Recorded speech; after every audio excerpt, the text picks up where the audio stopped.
Hello guys,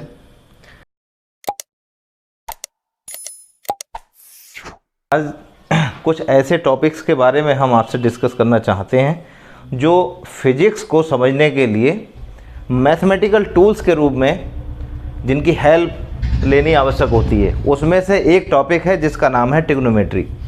तो दिमाग में एक क्वेश्चन आता है सबके कि ट्रिग्नोमेट्री है क्या।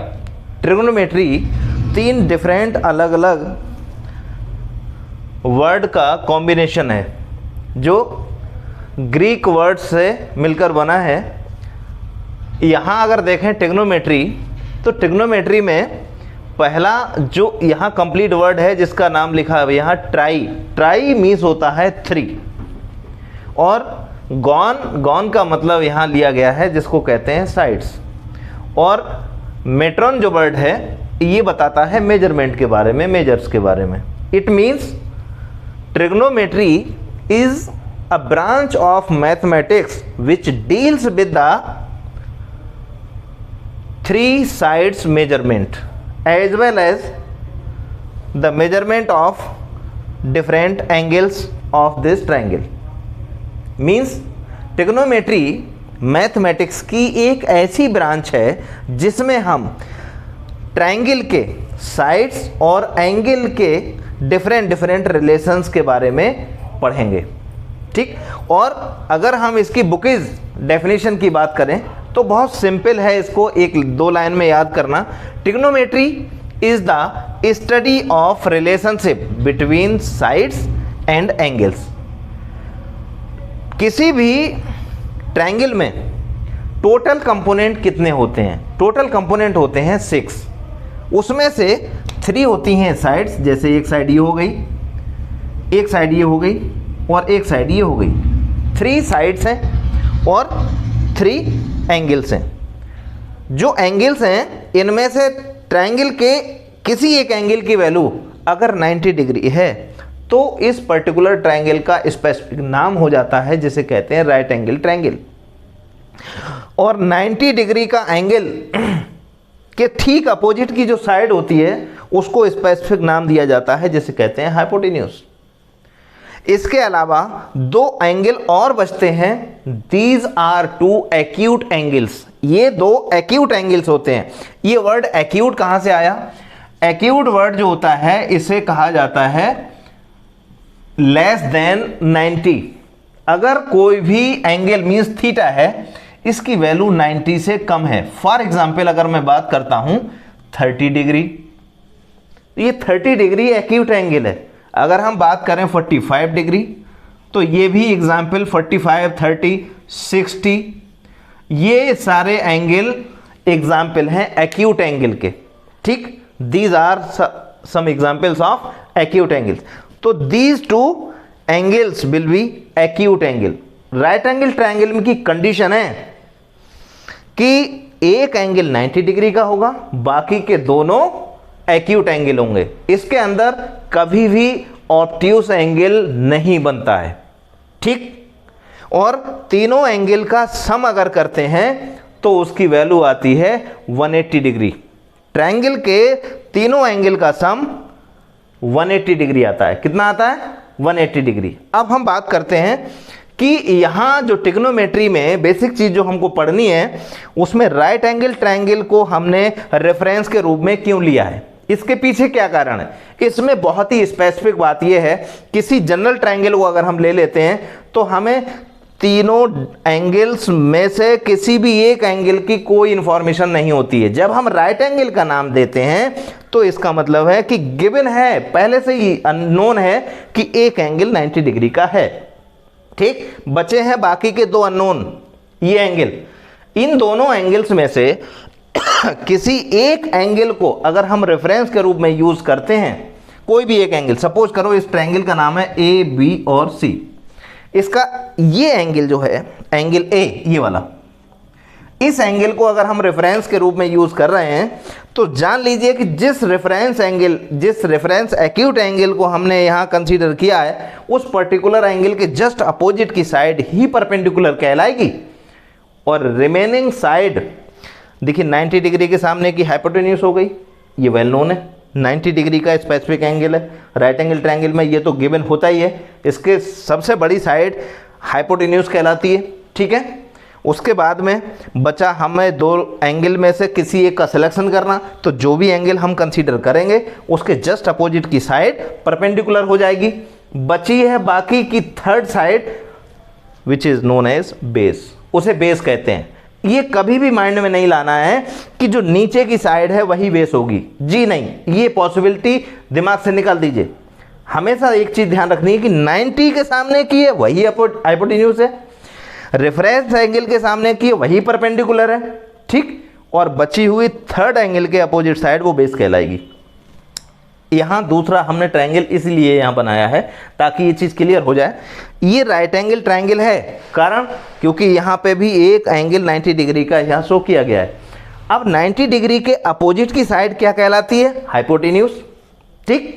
ये सबसे बड़ी साइड होती है राइट एंगल ट्रायंगल में। अगर हम साइड की लेंथ वाइज देखें तो हाइपोटेन्यूज जो है वो सबसे लेंथ में बड़ी साइज की ये साइड है। इसके सामने की हाइपोटेन्यूज हो गई। तीनों के नाम अलग अलग जस्टिफाई करने थे। अगर हमें एंगल ए लेना है तो एंगल ए के लिए परपेंडिकुलर होगी बीसी साइड ये, और बेस कौन सी होगी? बेस होगी थर्ड एंगल के अपोजिट की साइड, वो बेस कहलाएगी। अब यहाँ देखिए, किसी के बच्चे के माइंड में ये चीज़ आ सकती है कि राइट एंगल ट्रायंगल हमेशा हमें इस तरह से ही बनाना होता है और जो बेस ये रहता है, ये चीज़ गलत है, ठीक। ध्यान क्या रखना है कि हम 90 डिग्री के अपोजिट साइड हाइपोटेन्यूज कहेंगे। एंगल हमने जो रेफरेंस के रूप में लिया है, सपोज करो ABC ये लिया हमने ट्रायंगल, और इस एंगल के अपोजिट की साइड होगी वही बेस परपेंडिकुलर कहलाएगी, ठीक। और थर्ड एंगल जो बचता है उसके अपोजिट की साइड क्या कहलाएगी? बेस। ये बेस हो गया, ये परपेंडिकुलर हो गया और ये हाइपोटेन्यूज हो गया, ठीक है ना। तो मेन जो यहां पर आपको ध्यान रखना है वो है केवल एंगल्स के बेस पर साइड का नाम, ठीक। और इन्हीं साइड्स को हमें रिलेट करना है। दो डिफरेंट साइड्स किसी पर्टिकुलर एंगल के लिए हमें यहां पर रिलेट करनी है। उन दो डिफरेंट साइड के रेशोज को हम कहते हैं ट्रिग्नोमेट्रिक रेशियो। क्या कहते हैं? The ratio of two different sides of this right angle triangle is known as trigonometric ratio, ठीक है। इस रेशियो में कितने रेशियो पॉसिबल हो सकते हैं, इसके लिए कॉम्बिनेशन बनाने के लिए एक यहाँ फ्लो चार्ट तैयार किया गया है जिसे आपको अच्छे से याद रखना है। देखिए पी फार होता है यहाँ इस फ्लो चार्ट में जो P लिखा है, P stand for perpendicular and B stand for base. Again P it denotes for perpendicular. जानते हैं बहुत अच्छे तरीके से कि परपेंडिकुलर कौन सी साइड है? रेफरेंस एंगल के जस्ट अपोजिट साइड। जो दो एक्यूट एंगल लिए जाते हैं उनमें से हमने पहला जो चूज किया है उसके जस्ट अपोजिट की साइड परपेंडिकुलर हो गई। H फॉर हाइपोटेन्यूज, 90 डिग्री के एंगल के जस्ट अपोजिट की जो साइड होती है this is called hypotenuse, H। Again H, again B for base, B for base कौन सी होती है? जो थर्ड एक्यूट एंगल बचता है उसके अपोजिट की साइड जो होती है थर्ड साइड, उसको हम कहते हैं बेस, ठीक है। इसको याद करने का सिंपल सा एक तरीका है। पंडित बद्री प्रसाद हर हर बोल, जैसे इस समय चल रहा है कोरोना काल में, सभी लोग केवल भगवान को ही जप रहे हैं, बाकी किसी को नहीं, ठीक है। और सबके आदिदेव महादेव हैं, इसलिए कहते हैं हर हर बोल, ठीक है। समझ में आ रहा है ना। और इस ब्रह्मांड में सबका पालन करता विष्णु, जिसका नाम हरि है, वही हरि हैं ये, ठीक है। तो पंडित बद्री प्रसाद हरि हरि बोल, और क्या काम करते हैं ये ध्यान रखिए। ये कहीं मार्केट में बैठते हैं तो लिखते हैं सोना चांदी तोल। ये आजकल बैठकर सोना चांदी तोलते हैं। इस टेबल को कैसे याद किया आपने? इसको याद किया पंडित बद्री प्रसाद हरि हरि बोल, सोना चांदी तोल। क्लियर है ना? इतनी बात समझ में आ गई। अब देखिए कनेक्शन, देखिए इसका। अब ये जो रेशो बनेगा, इस रेशो को देखो कैसे हम डिफाइन करेंगे। एस फार होता है साइन, एस फार साइन पूरा जब लिखते हैं कंप्लीट तो SINE लिखा जाता है, साइन। साइन साइन ऑफ किसी एक पर्टिकुलर एंगल के लिए तो बात कर रहे हैं हम, जैसे इस ट्रायंगल में बात कर रहे हैं तो sine of A, sine of angle A equal to, यहां sine perpendicular upon hypotenuse, perpendicular upon hypotenuse ऐसे लिखेंगे। Sine of A equal to P upon H। Short में लिखना है तो कैसे लिख देंगे? शॉर्ट में लिखने का तरीका है sine of A equal to P upon H, ये तरीका है इसको शॉर्ट में लिखने का, ठीक है। दूसरा आता है, यहां लिखते हैं B अपॉन H, ये क्या है? C फॉर होता है कोसाइन, ठीक। तो यहां लिखेंगे cosine of angle A equal to B upon H। B upon H means base upon hypotenuse. It means यहां लिखा जाएगा शॉर्ट में cos A equal to B upon H। ये सेकेंड रेशियो आ गया। अब हम थर्ड की बात कर रहे हैं, ये है टेंजेंट। क्या कहलाता है ये? टेंजेंट। तो tangent of angle A equal to P upon B। P upon B means short में इसे लिखते हैं tan A equal to P upon B। ये कहलाते हैं ट्रिग्नोमेट्रिक रेशियो। अच्छा, अब हम इसको रेशियो को अपोजिट डायरेक्शन में भी लिख सकते हैं, ठीक। 3 तो आ गए सीधे सीधे। एरो के बेस पर हमने देखा कि इधर की तरफ को एरो बनाए तो ये T बन गया, इधर की तरफ ये एरो बनाया B अपॉन H तो ये बन गया, ठीक है, यहाँ बन गया। अब इनका रिवर्स अगर हम कर देते हैं तो रिवर्स करने पर भी हमको 3 डिफरेंट रेशियोज मिलते हैं। अपोजिट कर लेते हैं, चलिए ठीक है। साइन ये जो लिखा है, इस साइन का यहाँ अपोजिट यहाँ आएगा, ठीक।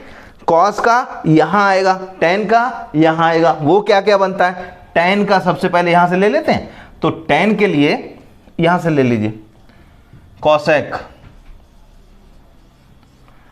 कॉसेक ये साइन का अपोजिट है, ठीक। कॉसेक A इक्वल टू आ जाएगा ये H अपॉन P। यहां देख दीजिए ये लिखा है कॉस। कॉस इसका उल्टा होता है, इनवर्स जो होता है वो होता है sec. Sec A equal to लिखा जाएगा H upon B, H upon B। फिर तीसरा आता है टेन। टेन का अपोजिट जो रिवर्स होता है उसे कहते हैं कॉटेंजेंट। तो cot of A equal to लिखा जाता है B अपॉन P।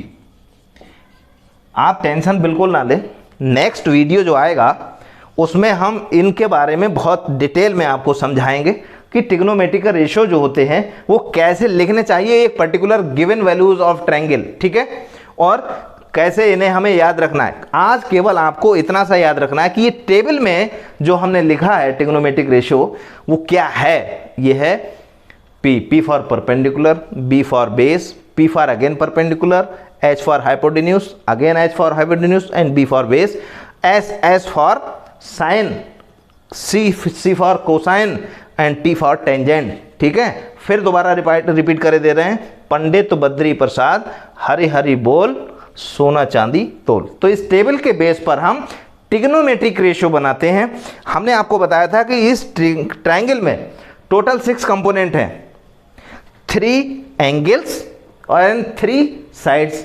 तो आप देख लीजिए इन्हीं के बेस पर टोटल जो रेशियो मिले हैं हमको वो 6 हैं।